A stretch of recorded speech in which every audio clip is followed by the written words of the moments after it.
So same thing, only this time the majority Republicans are also not being heard by their local media because, let's face it, is very liberal. And the Tennessean, for example, you would think like, oh, Tennessee, red state, they probably have a very conservative minded media. No, they don't. They do not. They're owned by folks who are liberal minded. So they come on my show, and I've had people all the way up to states, U.S. Senator Marsha Blackburn, Congressman Tim Burchett, and then local folks, Senate Majority Leader Jack Johnson, Jody Barrett, who's an assemblyman, Gino Bolso, like almost all of them. And so really I have 80 hours of transcripts and interviews in person with these individuals. So I'm making a documentary called hashtag what is a TN Republican, Tennessee Republican, because all those voices actually, when you think of it in terms of in Tennessee, they probably know pretty well, but the other 49 states have no clue what it means to be a conservative Republican in Tennessee. And it's just very possible that it could help places like where I've had interviews with the Freedom Caucus members from Wyoming or Nebraska or South Carolina, because they also have problems with their own politicians in their own state, whether they be Republican or Democrat, to figure out how can we have a actual platform? How can we actually have principles? How can we actually have a movement or a party and say that we're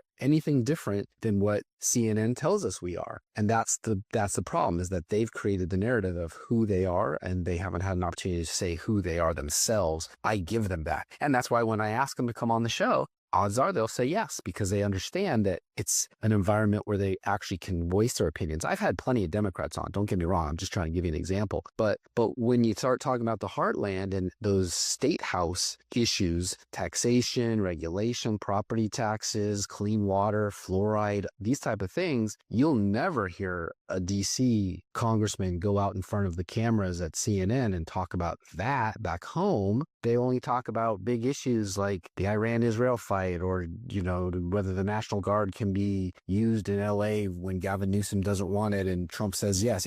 That's what they always talk about. The one little 500 people ruling all of us. Whereas I want to talk to the folks in Nebraska or Utah and say, why did you decide that you did finally want to take fluoride out of your water? And you'd be surprised. It'd be like, nobody's ever asked me that. I'm like, well, yeah, that's pretty important. 88% of the state of Tennessee drinks fluoridated water. They may want to know that California, the NIH said it's bad for you. Don't do that anymore. At what level do you see people work for their constituents, and at what level does it appear to drop off? And this is my perspective. I think, I don't know, pretty much most of the people in Congress just are there for their own enrichment. They could give a rip about what happens in their home state and home area. There's a lot of that. And I will cover it. I cover a lot of the frauds and a lot of the folks who get actually busted for this. Sometimes the FBI will bust somebody, but here's what I've learned. All right, ready? And this is state, not federal insider trading and all this stuff. Of course, they go in with $200,000 of debt and they come out $20-30 million. I mean, we've documented all that.